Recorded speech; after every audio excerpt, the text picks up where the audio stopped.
मैं श्रेया हूँ। आज मैं आप सबको मेरे जिंदगी में हुआ एक बहुत ही खास वाकया कहानी सुनाने जा रही हूँ। यह बात उन दिनों की है। उस वक्त मुझे पुणे से नागपुर सफर करना था। यूं तो कहीं भी सफर करना हो तो मैं ट्रेन से ही करती हूँ, लेकिन इस बार त्योहार की वजह से मेरी सीट कंफर्म नहीं हुई थी, इसलिए मुझे ट्रेन की यात्रा रद्द करनी पड़ी। अपनी किस्मत को कोसते हुए मैंने बस में जाने का फैसला किया और बस की टिकट करवाई। किसे पता था कि मेरी किस्मत मेरे लिए जिंदगी भर याद रहने वाली एक खास किस्सा लिख रही है। मैं पुणे से शाम को ठीक 5 बजे बस पर चढ़ गई। यह बस एक एसी स्लीपर कोच थी जो एकदम आरामदायक बस थी। हर एक बेड के साथ एक पर्दा लगा हुआ था। सभी यात्रियों को एक प्राइवेसी का पूरा ख्याल रखा गया था। मेरी सीट मतलब मेरा बेड एक दूसरे यात्री के साथ शेयरिंग में था, क्योंकि मैंने आखिरी समय पर टिकट की बुकिंग करवाई थी, इसलिए मुझे यह सीट मिली थी। मुझे डर लग रहा था कि बाजू वाला यात्री कौन होगा, कैसा होगा। मेरे डर का आशय यह था कि कहीं कोई खूसट या दुर्गंध देने वाला व्यक्ति मेरा सहयात्री न हो। किसी जवान लड़के के साथ रात गुजरे, ऐसा मैं खुद चाहती थी। तभी तो मैंने यह शेयरिंग वाली सीट लेने में कोई आपत्ति नहीं जताई थी, वरना बस सेवा वाले मुझे किसी महिला के साथ यात्रा करने का अधिकार दे रहे थे। बस 5 बजे चलना शुरू हो गई और आधा घंटा बाद अपने पहले पड़ाव पर रुकी।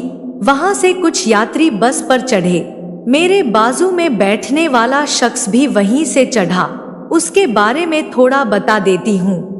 बहुत ही मस्त था वह लड़का। लंबा कद, सांवला रंग, बड़े गुलाबी होंठ, एकदम कसरती शरीर। वह मेरे बाजू में आकर लेट गया और अपने मोबाइल पर किसी को फोन करने लगा। उसकी बातें सुनकर लगा कि शायद वह अपनी गर्लफ्रेंड से बात कर रहा था। दोनों में पूरे समय किसी चीज को लेकर बहस हो रही थी। मैं ज्यादा ध्यान ना देते हुए अपने मोबाइल पर गाना सुनने लगी। इसी तरह रात के 9 बज गए थे और बस किसी हाईवे पर ढाबे पर जाकर रुक गई। मेरी आंख लग चुकी थी, इसलिए मुझे पता नहीं चला। उस लड़के का नाम सोहम था। उसने पहली बार मुझे हाथ लगाकर जगाया और कहा, सुनिए, बस किसी ढाबे पर रुकी है, चलिए कुछ खाकर आते हैं। उसके छूने मात्र से ही मेरे मन में मानो लड्डू सा फूटने लगा था। मैं मान गई और हम दोनों उतर गए। दोनों ने मिलकर एक ही थाली मंगवाई और साथ साथ खाना खाया। सबसे पहले हम दोनों ही वापस बस पर चढ़ गए। उस वक्त बस में हम दोनों ही अकेले थे। दोनों इधर उधर की बात कर रहे थे। एकाएक उसने कहा, आपके होंठ बहुत खूबसूरत हैं, एकदम गुलाब की पंखुड़ी जैसे। मेरी वाली के होंठ फटे फटे रहते हैं, उससे चुंबन का मजा नहीं ले पाता हूँ। मैंने उससे छेड़ते हुए कहा, मेरा चुंबन लेकर देखो और बताओ कि अच्छा लगता है या नहीं। यह कहकर मैंने उसे आंख मार दी। उसने कहा, हाँ बिल्कुल। अब हम दोनों पहली बार चुंबन लेने वाले थे। मैं सोच रही थी कि शायद यह कुछ शर्माएगा, लेकिन उसने अचानक मुझे जोर से पकड़ लिया और मेरे होठों को चूमने लगा। मैं पहले तो हड़बड़ा गई, लेकिन बाद में मुझे काफी अच्छा लगने लगा था। मैंने कहा, पर्दा लगा दो, कोई देख लेगा। उसने पर्दे को ऐसे सेट करके लगाया कि बाहर से कोई भी शख्स अंदर होने वाली काम को नहीं देख पाए। कुछ ही देर में हम दोनों में प्यार मोहब्बत वाली बातें होने लगी और हम दोनों ने ही फैसला किया कि दोनों एक दूसरे के साथ सोएंगे।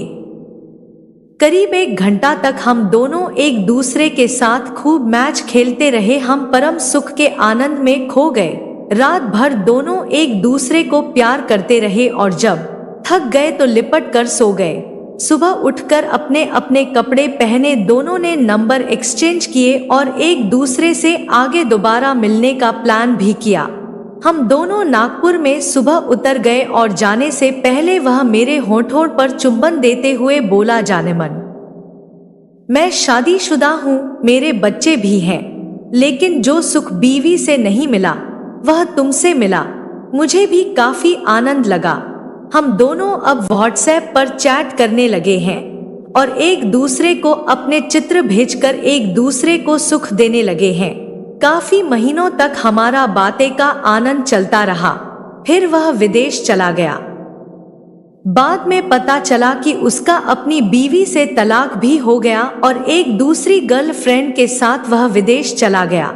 ये थी मेरे जिंदगी की एक बहुत प्यारी सी कहानी जिसे मैं आज भी याद करती हूँ। आशा करती हूँ आपको मेरी यह कहानी पसंद आई होगी, तो हमें कमेंट करके बताइएगा।